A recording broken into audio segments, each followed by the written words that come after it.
यशोदा धावत आलेली आहे, पळत आलेली आहे आणि यशोदा म्हणते, अहो काय केलं हो तुम्ही, माझ्या लेकराला त्या डोहामध्ये पाठवून दिलं.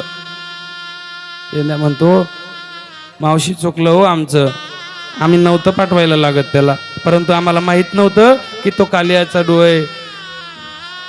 तितक्यात नंद बाबा धावत पळत आले आणि नंद बाबाला यशोदा माता म्हणते, अहो तुम्हाला काहीच कसं वाटत नाही हो, तुम्ही किती वेळचे तिकडे गेलेले आहे, तिथे आपला कृष्ण त्या पाण्यामध्ये गेलेला आहे, जा त्याला शोधा. बघा बाप कसा असतो हे तुम्हाला थोडक्यात सांगण्याचा प्रयत्न करतोय. कुठलाही मागचा पुढचा विचार न करता नंद बाबांनी त्या डोहामध्ये उडी मारलेली आहे. त्या डोहा आणि आता ती यशोदा माता धाय मोकलून रडते आहे, विनंती करते आणि भगवंताची ती आराधना करते की देवा माझ्यापासून दूर गेलास. आईचं प्रेम हे दिसणारं असतं, बापाचं प्रेम हे दिसत नसतं.